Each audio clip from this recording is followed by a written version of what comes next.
What's happening, people? Liverpool profit back again with another video. More Liverpool related news and transfers to talk about. People, you know the drill.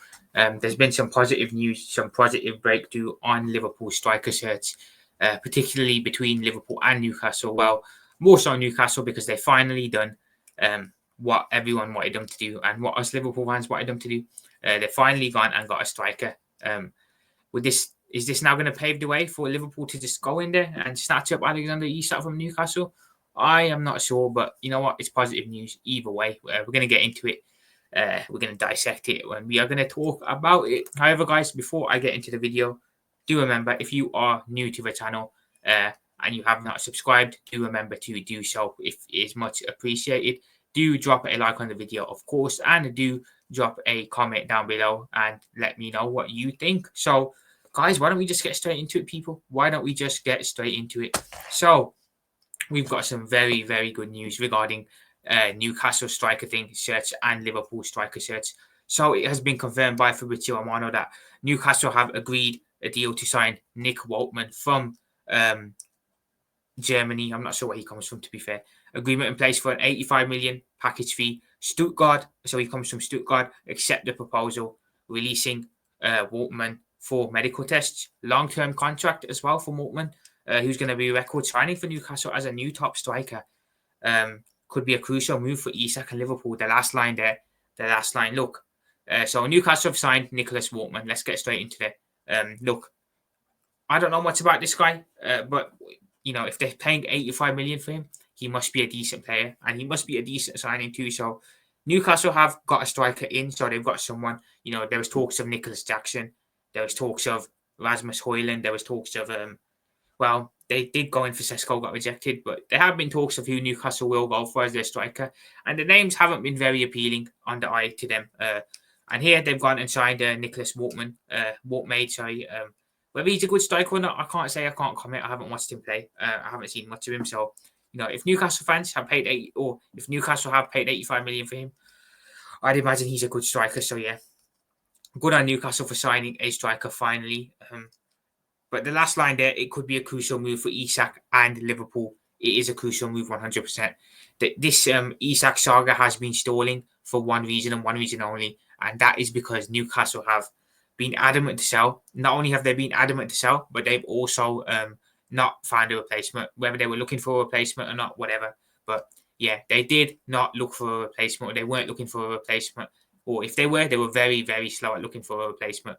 Now, it looks like they have finally, at long last, gone into the transfer market and picked up a striker to replace Alexander Isak, which for Liverpool fans is great news. Very, very great news.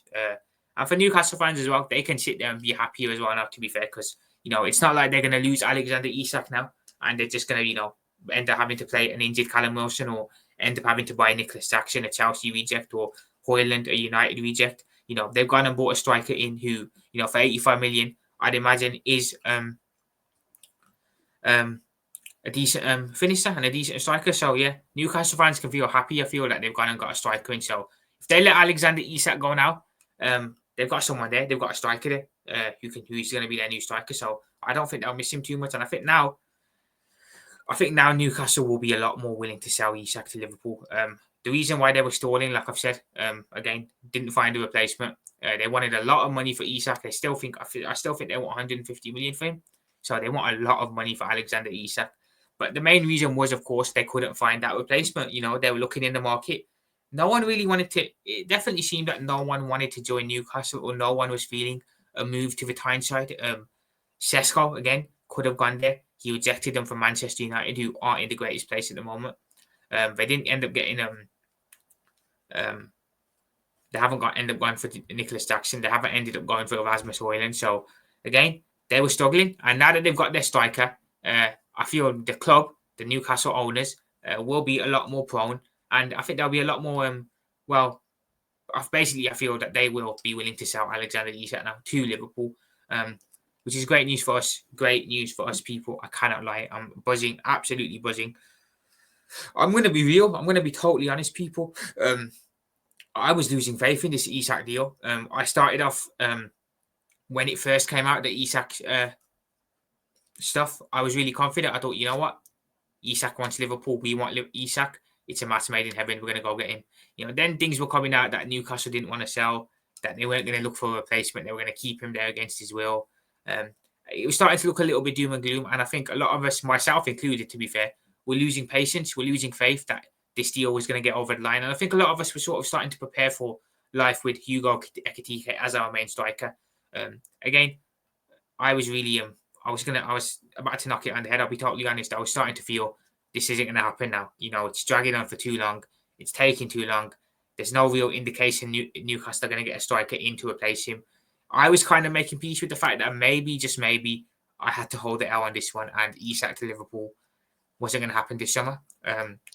But I'm glad to see that I was very, very wrong indeed, because Newcastle signed a replacement for him. And now it paves the way for Liverpool to go in there and get our man, which is what we love to see. Like I said, now, as I sit here, it's a Friday. The window shuts on a Monday. So Liverpool have got 3 days, people. 3 days to get in 2 signings, a centre-back and a forward. I'd imagine the Isak thing will happen now. I'm going to put my neck out on the line and say the second bid for Alexander Isak will actually be dropped tonight. I feel we're going to get a late statement or a late piece of breaking news tonight that Alexander Isak, Liverpool have put in a second bid for Alexander Isak to Newcastle. I've got a gut feeling. It's just me, people. Take it with a pinch of salt. I just feel we're going to get some good breaking news on this. I feel tonight or maybe tomorrow morning, the second bid will go in. I have a feeling. That's what I feel, people. So what's out tonight, people? What's out tonight at around 11ish, 12ish, whatever. Watch out, because I got a feeling we're going to get some very positive Alexander Isak to Liverpool news tonight. So watch out. Again, I expect the deal to move quicker now. How much do Liverpool pay? How much do Liverpool pay for Alexander Isak now? It's a tough one, people. So we had the bid of 130 million initially rejected, of course. Newcastle deemed that or saw that as too low. They valued the player much higher than that. So now, if Liverpool are going to go back in with another bid, I believe it has to be between, well, they want 150. I believe the next bid has to be between 140 to 145 million. Obviously we don't want to overpay for Alexander Isak. Of course, we don't want to overpay.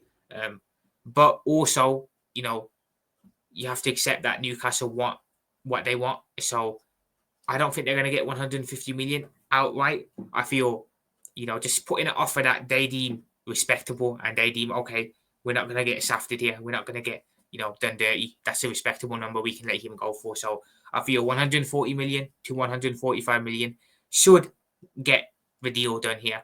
Not 150, of course. I don't think that's going to happen, but I feel 140 to 145 million, Liverpool will get the deal over the line. Like I said, so take that with a pinch of salt as well. That's what I feel the price range for Isak will be. Like I said, people, Isak is a very, very, very good striker. He's arguably the best striker in the league, depending on how you rate Haaland, whether you rate him or not. But is he a 150 million player? Absolutely not. Let's be real. He's not a 150 million player. Again, Liverpool are going to have to pay. Well, we are going to be paying quite a lot of money for him. Don't forget, people, we broke the record for Florian Wirtz this summer window. We went and broke the record for Florian Wirtz. And now we're going to go and do it again for Alexander Isak. So twice in one window, Liverpool have broken the transfer record or the transfer fee for any English club. So again, we're going to have to pay a lot of money here. A lot of money, and that's a lot of money spent this summer. So Isak, really, I have to say, all of this gossip that's been going on, he better come in and do a job. I'll be totally honest, people. He better come in and perform and show why he's worth that much money. Because I'll be real, man. I'll be real. I don't see how he was worth 150 million to begin with. I think that's ludicrous for them to even put him that high. It's crazy, absolutely crazy, in my opinion. But look, you know what? It is what it is, man. Clubs have to overpay sometimes. You overpay for quality, and Alexander Isak, like I said, despite not being 150 million worth, in my opinion, is still a very, very good striker. And arguably, in my opinion, he is, in my opinion, the best striker in the league. So yeah, How much Liverpool play, I don't care. Or how much Liverpool pay, I don't care really. I just want the deal over the line. I just want us to get our man in. With Alexander Isak coming in, people, that would then put Liverpool in a position where we have 6 forwards. We would have Isak, Ekitike, Gakpo, Mohamed Salah, Federico Chiesa, and Rio and Bumo. I'm not really going to count Rio, to be fair. I don't really want to count him because he's still a youngster. So 5 forwards, really. Salah, Chiesa, Gakpo, Ekitike, Isak. I would, probably play Ekitike off the left now. The more that I think about it, I feel, he could be better suited off the left because you're not going to drop him for Isak. So you put Isak to the centre and you play Ekitike off the left, maybe drop Gakpo. So I would put Ekitike off the left. That would leave us in a position where we have 2 left wingers in Ekitike Gakpo, 2 right wingers in Salah Chiesa, and 1 striker in Alexander Isak. Unfortunately, we're only going to have 1 striker, aren't we? Ekitike can fill in there, but we'll only have 1 natural striker. Obviously, with the Diogo Jota situation, unfortunately, it's put us in a position where we'll only have 1 striker. We won't have 2, unfortunately. So, yeah. But I'm still happy with them attacking options, people. Like I said, Mohamed Salah, Alexander Isak, Federico Chiesa, Cody Gakpo, Hugo Ekitike. Those are some very, very good attacking options. Yeah, we're short in one position, but you know what? Avoid injuries up there. I think those are some exciting options there. So yeah, I think attacking wise, should Isak come in, we can make do. Maybe we revisit the winger situation or another striker situation in January or next summer. Hopefully we do, because I still feel we need 1 forward in. Even with Isak coming in, I feel we're lacking a forward. So hopefully the deal gets done, people, and we can move from there. But people, that is it for me today. That is it for the Liverpool Profit. I am going to head out. Hope you guys enjoyed the video. On your way out, do remember to subscribe to the channel if you have not already done so. Do remember to drop a like on the vid, and do remember to drop a comment down below.